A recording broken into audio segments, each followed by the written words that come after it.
Hola a todos, vamos a desarrollar hoy la clase sobre un tema, ¿sí? Muy eh, inicial, ¿sí? Como un tema necesario para enhebrar después nuestros otros contenidos, que es la idea de la mediación, ¿sí? Nos vamos a basar en un libro de dos autores, Louis Lluch y Albert Chillon, dos catalanes, que desarrollan en un libro llamado Un ser de mediaciones esta idea, que obviamente no es de ellos, pero sí ellos la desarrollan de una manera sostenida como una teoría en sí, digamos que nosotros somos seres de mediaciones. ¿Qué significa que somos seres de mediaciones? Esencialmente que somos parte de una realidad que no es una realidad concreta, ¿sí? y definitiva, sino que es una realidad en construcción. De ahí parte la hipótesis del libro. Digamos, la hipótesis de estos autores es que estamos frente a una realidad construida. Construida a través de nuestra cultura, digamos. La realidad es una construcción cultural.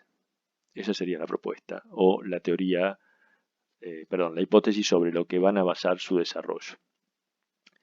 ¿Esto qué significa? Significa tratar de diferenciar una realidad física concreta, definitiva, que se podría llamar, o por lo menos ellos la formulan como physis, ¿sí? Una realidad a la que nosotros no tenemos acceso. Esa realidad concreta, definitiva, física, material, nosotros no tenemos acceso a esa realidad. Nosotros tenemos acceso a una realidad humana, una realidad mediada por los seres humanos, que es el mundus. O por lo menos así se conceptúa. Entonces, lo que dicen los autores es que hay dos realidades. La physis, a la que nosotros no accedemos, los seres humanos no accedemos, y el mundus, que es lo que sí accedemos. Nosotros accedemos al mundus. No accedemos y de algún modo el argumento para demostrar que no accedemos directamente a esa realidad física es que si lo hiciéramos, si physis y mundus, digamos, si nuestra realidad fuera la realidad concreta y definitiva, no tendríamos forma de activar sobre esa realidad, porque la realidad se nos impondría a nosotros. ¿Sí? ¿Qué perspectiva podría yo tener sobre una realidad que es definitiva y concreta? ¿Sí? ¿Qué alternativa podría tener sobre eso? ¿Qué diferencias podría haber entre culturas? ¿Qué diferencia podría haber entre personas? Entonces, lo que dicen los autores es que si fuera lo mismo la realidad concreta y nuestra realidad humana, no habría diferencias al mirar esa realidad. Entonces, de eso se trata esta propuesta. Que entre la realidad física, ¿sí? y nuestra mente, entre la realidad física y nuestra razón, la realidad física y nosotros, existe una capa semiótica. Es decir, un torrente de significados y sentidos que median entre nosotros y esa realidad. Y que esa capa semiótica es la mediación. Es decir, nosotros, al ir conformando nuestra visión del mundo, lo que hacemos es adoptar una serie de mediaciones que nos van construyendo ese mundo para nosotros, ese mundus. Y que esa capa semiótica se ignora como se ignora el aire, dicen los autores, en una figura muy interesante. Digamos, nosotros ignoramos al aire, ¿sí? El 99,9% del tiempo ignoramos al aire. Quizás en algún momento racionalizamos y tomamos conciencia de que existe aire, de que respiramos, de que eso que se torna invisible existe. ¿Sí? Pero si no, ignoramos totalmente la existencia del aire. Lo mismo hacemos con la semiosis o esta capa de significados que existen entre la realidad y nosotros. Cuando nosotros tomamos conciencia, por ejemplo, tomamos conocimiento, ¿sí? de una puerta, ¿no? Digamos, yo sé que eso que está allí en el muro que tiene unas bisagras y se mueve hacia atrás y hacia adelante, cerrando o abriendo un ambiente, se llama puerta. Ahora, eso lo sé porque ha sido mediado. Yo no tuve conocimiento, no tuve una iluminación que me ha permitido saber que eso es una puerta. Yo sé que eso es una puerta porque me lo han dicho, me lo han explicado. Me lo han explicado mis padres, me lo han explicado mi familia, me lo han seguido explicando en la escuela, me lo explican mis relaciones sociales y me lo siguen explicando hasta el día de hoy. Yo tengo una capa semiótica entre esa realidad y yo. Y esa capa semiótica se llama mundus. Y yo tengo conciencia de esa puerta porque existe esa capa semiótica. Si no existiera, yo no sabría qué es eso. Yo no podría darle nombre ni funcionalidad a eso. Yo sé que existe un animal llamado pájaro porque alguien me dijo que existe un animal llamado pájaro. Que vuela, ¿sí? Que tiene una serie de características, que se presenta ante mí, que pía, etc. Y eso yo le llamo pájaro. Conocemos la realidad a través de la semiosis. Si hubiera un animal que yo no conozco, que nunca he visto y que nadie ha mediado conmigo respecto a ese animal, no podría darle ningún nombre ni sentido. Seguramente comenzaría a vincularlo con cosas que conozco, ¿sí? Diría, ese animal vuela, por lo tanto es un ave, se parece a un pájaro. Podría ser un pájaro, pero no es un pájaro. Pero seguramente pone huevos, porque tiene alas. Pero entonces lo que yo estaría haciendo es mediar entre eso que veo y que desconozco y yo a través de mediaciones ya realizadas. La mediación ala, la mediación huevo, la mediación ave, la mediación pájaro, etc. Todo eso es mi mundus, construido de manera cultural. Por lo tanto, no basta la relación sujeto-objeto. No basta que yo me ponga frente a un animal que desconozco para conocerlo. Yo necesito, ¿sí? Yo necesito mediaciones para entender las cosas y el mundo. Yo no pienso en solitario. Nadie piensa desde cero. Decíamos recién, si yo me pongo frente a un animal, en principio conozco el concepto animal. Y ese concepto me ha sido mediado. Y sé que no es un ser humano. Por lo tanto, si no es un ser humano, también ese concepto ha sido mediado. Nadie piensa desde cero. Nunca. Yo siempre pienso en base a las mediaciones que han intercedido entre la realidad y yo. Y en general, los que componemos una misma comunidad, una familia, un grupo social, una localidad, un país, una misma cultura, miramos la vida de una misma manera, o por lo menos tenemos una relación con esa realidad que es similar. A eso le llamamos comunidad de interpretación. Por eso hay comunidad de interpretación que ven la vida de una manera, que tienen contacto con la realidad de un modo, que tienen contacto con un mundus y otros con otro. Y si yo soy, por ejemplo, un habitante de una megalópolis urbana, si un habitante urbano de una gran ciudad global, mi visión de la realidad va a ser distinta que si yo soy un habitante rural de una zona montañosa. ¿Por qué pasaría eso? Si en definitiva la realidad física es la misma. Pasa eso porque yo tengo una capa semiótica que intermedia distinta a la que puede tener un habitante rural de la montaña. De eso hablamos cuando decimos nadie piensa en solitario. ¿Sí? No es posible entonces alcanzar la verdad porque no hay acceso directo a la realidad. Esta es una forma de visualización del mundo muy de los últimos 30, 40 años. ¿Sí? Esto que vamos a llamar cultura de la posmodernidad. La posmodernidad, ¿sí?, descree de la idea de verdad, ¿sí?, y porque no hay verdad posible de alcanzar de manera certera y definitiva, estamos frente a lo que se llama un giro semiolingüístico, que es una continuidad de otra idea que era el giro lingüístico, de un filósofo norteamericano llamado Rorty. ¿Sí? Estos autores le suman a la idea del giro lingüístico, digamos, a la construcción de la realidad a través de la lengua y de las palabras, la idea de la construcción de la realidad, además de la lengua y de las palabras, de los sentidos y significados.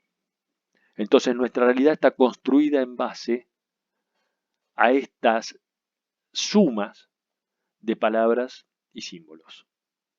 Esta idea de palabras y sentidos, ese tejido de palabras y sentidos teje mi realidad.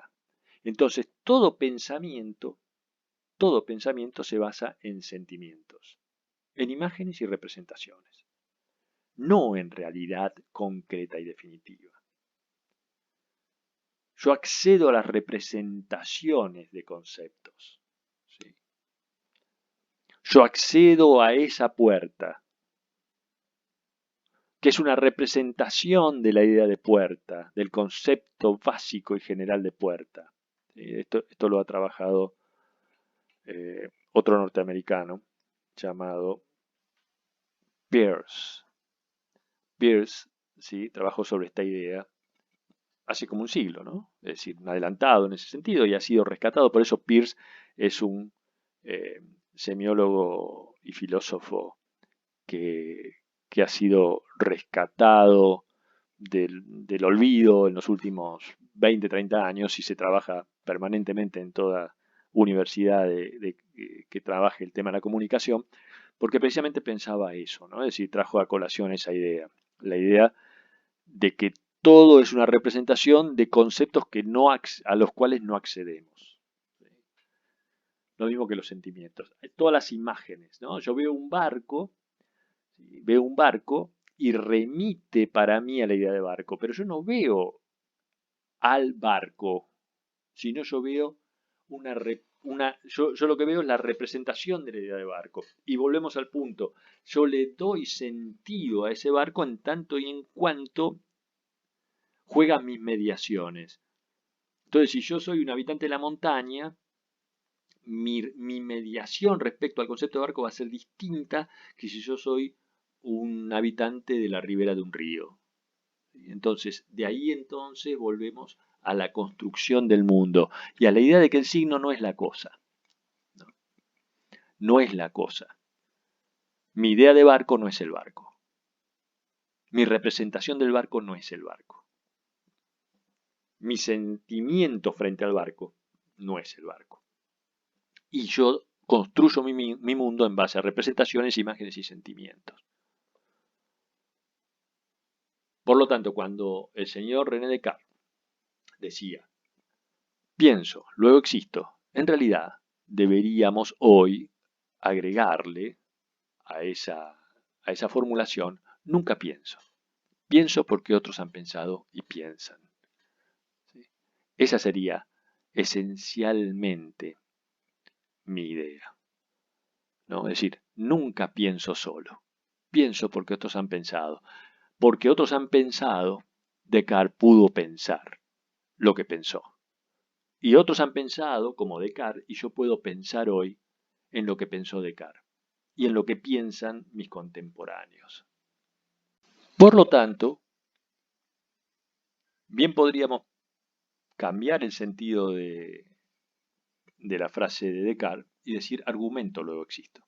¿Por qué? Porque mis argumentos están constituidos de una serie de conceptos que yo he adquirido de manera mediada. Por lo tanto, yo más que todo, más que pensar en la idea de pensar de manera original e iniciática, yo argumento en base a todas las mediaciones de las que dispongo. Y esa idea nos posiciona en concebir al conocimiento como una serie de recuerdos. ¿Sí? El mundo, finalmente, yo lo construiría a partir de recuerdos. Todo en nosotros es recuerdo. Cuando yo estoy desarrollando con ustedes esta clase, Lo que estoy haciendo es recordar, por supuesto, la lectura del libro, recordar la construcción que hice de esta presentación, recordar otras clases similares sobre este mismo tema, recordar otros conceptos que se me vienen a la mente, que necesariamente han sido mediados también, que no los he pensado de una manera original, vincularlos con estos conocimientos, dar forma a un permanente recuerdo. Cuando yo veo pasar un pájaro y remito a la idea de pájaro, lo que hago es extraer un recuerdo, ¿sí?, de mi mente, un recuerdo de una mediación previa, de una mediación que ya fue realizado. Todo conocimiento entonces es mediato. Entre ese conocimiento y yo ha mediado una mediación previa. Una lectura, por ejemplo, en el caso del acceso a este conocimiento que estoy desarrollando, ¿sí?, o una mención, ¿sí?, muy original, muy inicial en mi vida cuando alguien me dijo que eso que vuela se llama pájaro, ¿no? Entonces, todo conocimiento es mediato. Ningún conocimiento se da de una manera directa en contacto con una realidad desconocida. Ni siquiera las sensaciones. Porque donde empieza una toma de conciencia, ahí empieza la mediación. Volvemos a la idea del animal que desconozco. En un momento dado yo veo un animal que desconozco, ¿sí?, pero en el momento que yo percibo ese animal, en el momento que lo miro, ya me di cuenta que no lo conozco, que no sé qué es, y comienzan a actuar en mí todas las mediaciones existentes sobre la idea de animal posibles para darle un sentido y significado a eso que estoy viendo. Por lo tanto, ni siquiera las sensaciones, ni siquiera los sentidos, ¿sí?, se me vuelven inmediatos, sino que inmediatamente a yo tener una relación sensitiva con algo, comienzan las mediaciones. El significado entonces de un signo es otro signo, que ya fue aprendido. Y por eso se lo considera natural. Creemos, erróneamente, que el mundo que tenemos alrededor es natural. No, es construido. Es construido. Creemos que la puerta, que el concepto de puerta es natural. No, es construido. Yo tengo ese concepto, esa idea de puerta, ¿sí?, porque lo aprendí. Y yo tengo la idea de palabra porque la aprendí. Cuando ahora voy a hablar de palabras, yo recurro a un concepto aprendido de palabra. No es algo natural la palabra palabra. No es algo natural la idea palabra. No es nada natural el concepto palabra. Para mí se vuelve natural porque ya lo aprendí, ya fue mediado. Ya tengo una mediación previa de la idea de palabra. Entonces ya lo asumí como una realidad. Como mi mundo. Pero es un mundo construido. Todo eso que parece natural es construido. Incluso emociones y sentimientos como la alegría, como la pasión, ¿sí?, como la velocidad, como la fortaleza, como la belleza, ¿sí?, también son conceptos construidos, culturalmente construidos, mediados por en el transcurso de nuestra vida. Por lo tanto, el hombre, la mujer, ¿sí?, cuando hablamos de hombre, lo digo desde el punto de vista genérico, el hombre es un animal semiótico, ¿sí? Hombres y mujeres somos animales semióticos, somos un conjunto de significados, somos esencialmente seres que le dan sentido a las cosas, que entramos en relación con el mundo a través de esos sentidos, y que una vez que entramos en relación con el mundo a través de los sentidos, le damos o realizamos una construcción que termina dando forma a nuestra realidad, y en esa construcción interviene la palabra. La palabra es la mediación fundamental de la realidad. Las ideas, las imágenes, las imaginaciones, los espacios, quiero decir, el concepto de espacio, la música, el arte, la vestimenta, el concepto de tiempo, nuestros anhelos, nuestros recuerdos, nuestras experiencias, nuestros éxitos, nuestros fracasos, todos están mediados por la palabra. Todos están atravesados por la palabra. Nuestra realidad está construida por la palabra. Por eso, empalabramos la realidad. Nosotros hacemos una narración de nuestra realidad. Nuestra realidad es una gran narración, es un gran discurso. Nuestra realidad es un relato del mundus, construido a partir de todas nuestras mediaciones. De eso se trata. La realidad se vuelve mundus, un mundo al lado de otro mundo. ¿Sí? El mundo cultural construido, nuestra verdadera realidad, paralelamente a un mundo físico al que no tenemos acceso, y construido por palabras. De allí lo de giro semiolingüístico. Cuando nosotros accedemos a algo como una hoja, ¿sí?, mojada por el rocío, nosotros tenemos inmediatamente una sensación culturalmente mediada de eso. ¿Sí?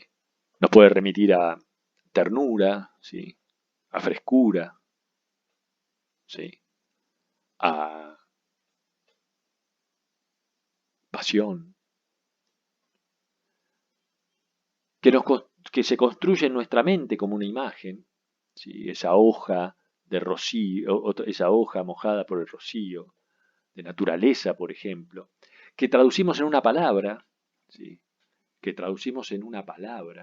una palabra que nos puede venir a la mente como aroma, y que se constituye en un concepto, ¿sí?, que puede ser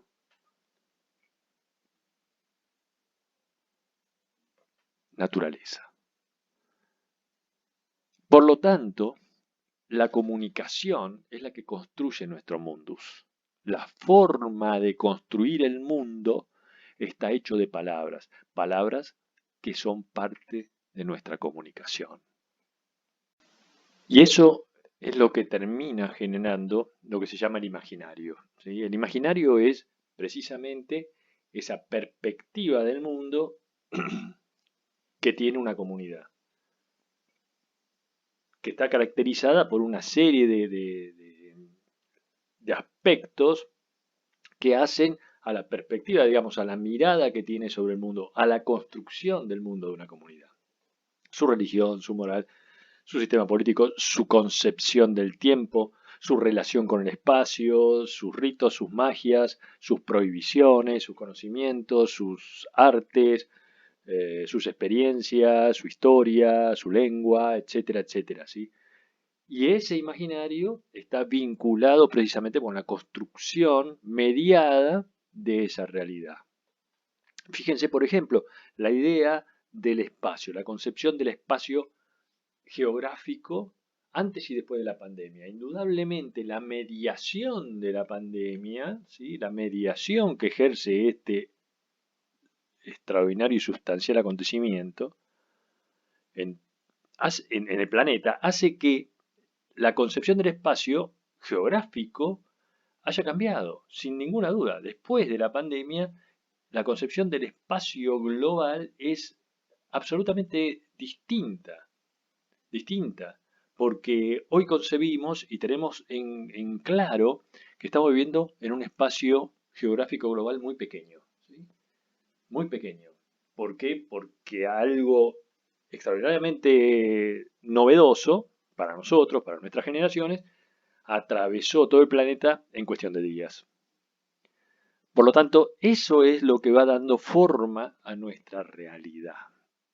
Por eso el espacio geográfico para una persona del siglo XX era distinto, y ni que hablar para comunidades de siglos anteriores, ¿no? Es decir, esto hace que volvamos a reafirmar la idea de una construcción cultural de la realidad y de la comunidad de interpretación, ¿no? Esto que decíamos antes. La capacidad que tiene un grupo social de generar una visión de la realidad más o menos similar, ¿no? Obviamente con todas las particularidades individuales que puede haber, pero con una visión general de la realidad, una construcción de la realidad muy parecida para toda esa comunidad.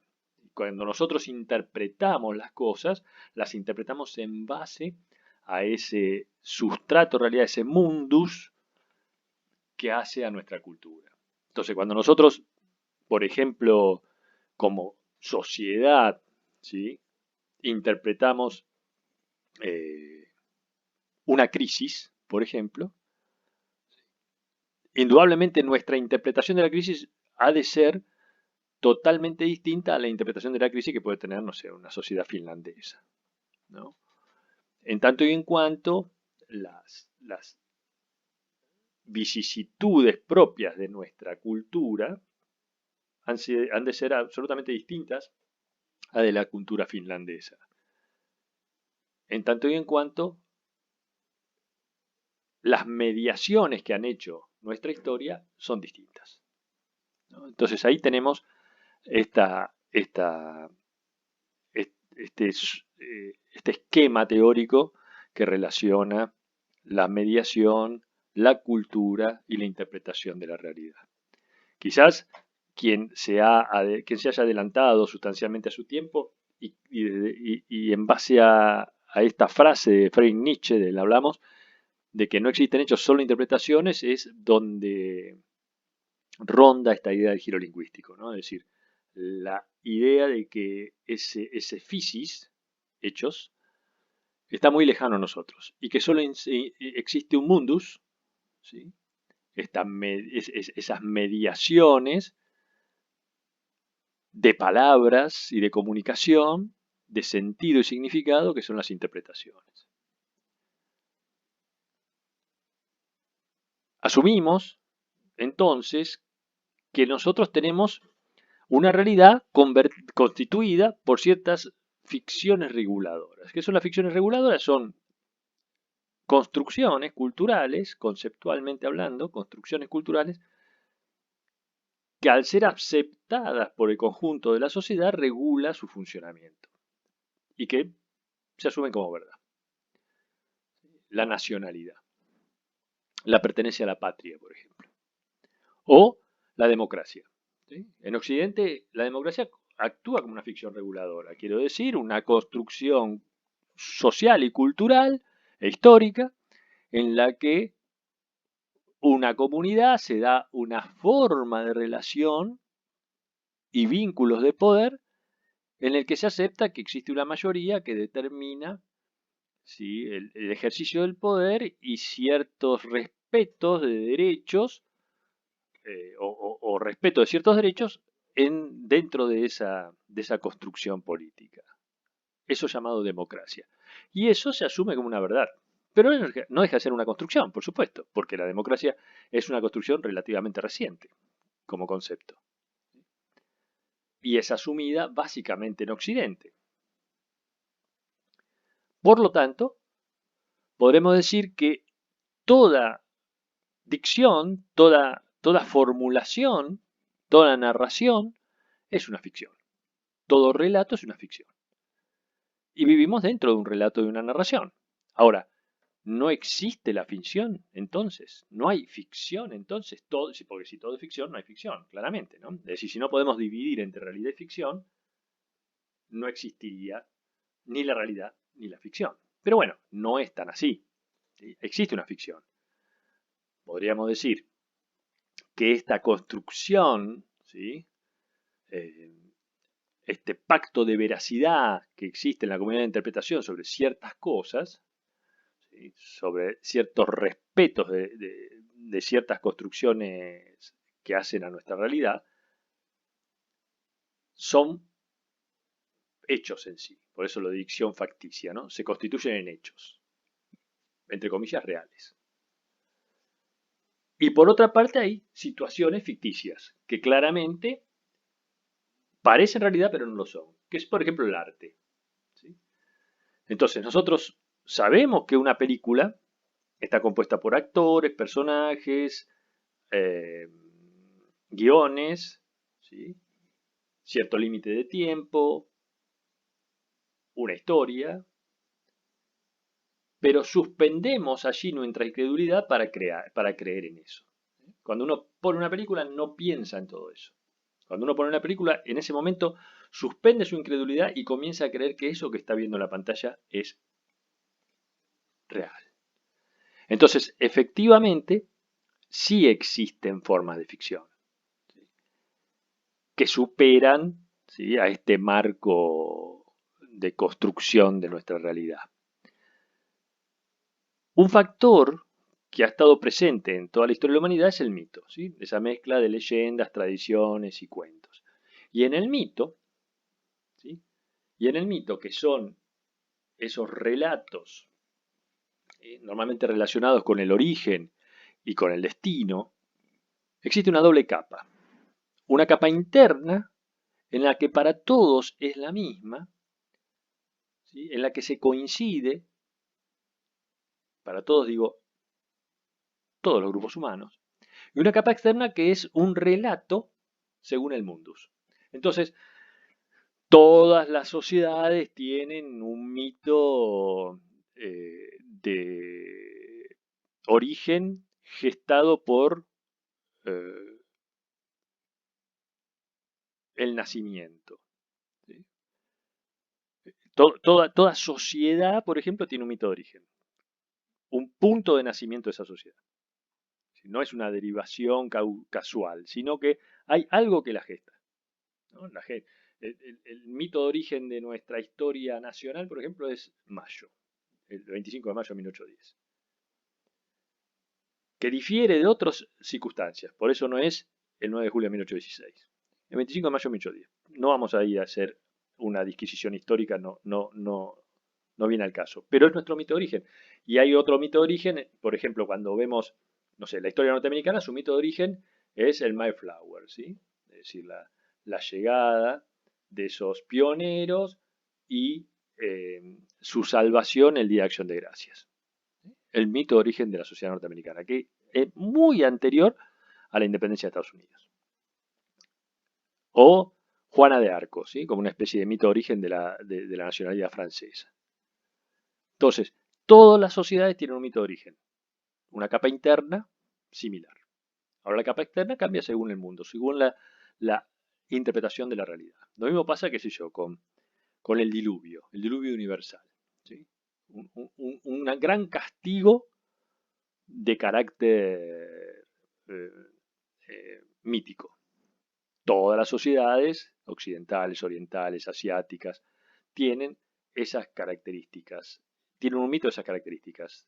La forma en que se da esa circunstancia cambia, esa es su capa externa. Entonces, en ese acuerdo, mito y logos, magia y razón están coimplicados, están interrelacionados.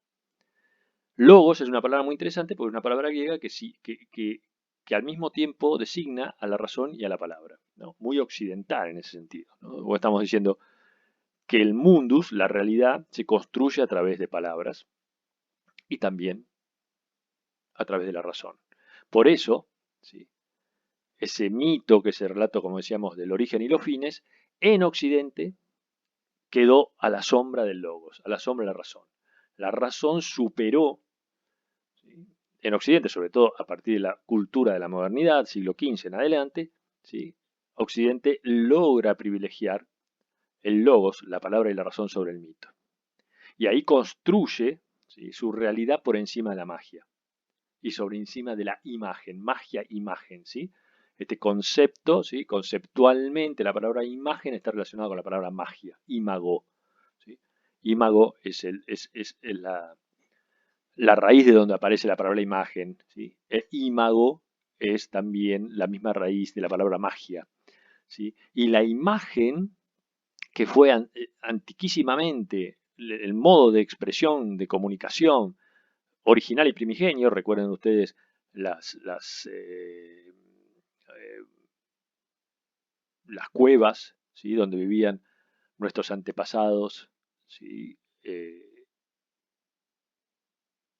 Milenarios, están llenos de imágenes, no de palabras. La palabra vendrá después, la escritura, mucho después. La imagen, y generalmente imágenes mágicas, ¿no? Manos, animales, armas, flechas. Entonces, lo que hace la Occidente es privilegiar la palabra sobre la imagen. El Occidente moderno, pero el Occidente posmoderno ya no. El Occidente moderno fue iconoclasta, digamos, adversario de las imágenes. Hoy, en este tiempo posmoderno de los últimos 40 años, nos hemos vuelto una sociedad iconofílica, amantes de las imágenes. Imágenes que se transmiten a través esencialmente de las pantallas. Y ahí volvemos a vincularnos con los medios de comunicación, ¿no?